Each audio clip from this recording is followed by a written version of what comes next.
ಎಲ್ಲ ನನ್ನ ಪ್ರೀತಿಯ ರೈತರಿಗೆ ನಮಸ್ಕಾರ. ಫಾರ್ಮರ್ಸ್ ಕಿಂಗ್ ಯೂಟ್ಯೂಬ್ ಚಾನಲ್ ಸ್ವಾಗತ. ಇವತ್ತು ಚಿಂತಾಮಣಿ ತರಕಾರಿ ಮಂಡಿಯಲ್ಲಿ ಏನು ಬೆಲೆ ಇರೋಣ ಬನ್ನಿ. ನಾವು ಹಾಕೋ ರೇಟ್ಗಳು AKB ಭರತ್ ಅವರ ಮಂಡಿಯ ರೇಟ್ಗಳು ಮಾತ್ರ ಆಗ್ತಾ ಇರೋದು. ನಿಮಗೆ ಈ ವಿಡಿಯೋ ಯೂಸ್ಫುಲ್ ಆಗಿ ಪ್ಲೀಸ್ ಒಂದು ಲೈಕ್ ಮಾಡಿ, ಆಗ ಸಬ್ಸ್ಕ್ರೈಬ್ ಮಾಡಿ. ಈ ವಿಡಿಯೋ ಇನ್ನೊಬ್ಬ ರೈತರಿಗೆ ಶೇರ್ ಮಾಡಿ, ತುಂಬ ಯೂಸ್ ಆಗುತ್ತೆ ಎಲ್ಲರಿಗೂ. ಈ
ಟೊಮೊಟೊ ಬೆಳೆಗಾರರಿಗೆ ವೈರಸ್ ಇರುವಂಥ ರೈತರಿಗೆ ಮತ್ತು ಅಂಗಮಾರಿ ಇರುವಂಥ ರೈತರಿಗೆ ಈ ಸಮಸ್ಯೆಗೆ ಈ ಪ್ರಾಡಕ್ಟ್ ಬಗ್ಗೆ ಫೈನಲ್ ಆಗಿ ನೀವು ಏನು ಹೇಳಕ್ಕೆ ಇಷ್ಟಪಡ್ತೀರಾ ಸರ್? ವೆಲ್ಡನ್ ಡಿಫೆಂಡ್ರು ಮತ್ತು ಕ್ಯೂರಲ್ ಬಗ್ಗೆ. ಡಿಫೆಂಡ್ರು ಫಸ್ಟ್ ಸ್ಟಾರ್ಟಿಂಗ್ ಇಲ್ಲ ಲಾಸ್ಟ್ ಗಂಟೆ ಮಾಡ್ಕೊಂಡು ಅಂದ್ಬಿಟ್ರೆ ವೈರಸ್ಗೆ ಏನು ಗೊತ್ತಾಡೋದಲ್ಲಿ ವೈರಸ್ಸೇ ಬರಲ್ಲ.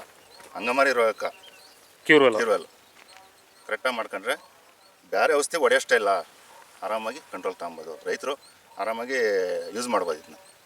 ಈ ಔಷಧಿಗೂ ಅಷ್ಟೇ ಆರಾಮಾಗಿ ರೈತರು ದುಡ್ಡು ಹಾಕಿ ತರಿಸ್ಕೊಂಡು ಯೂಸ್ ಮಾಡಿ.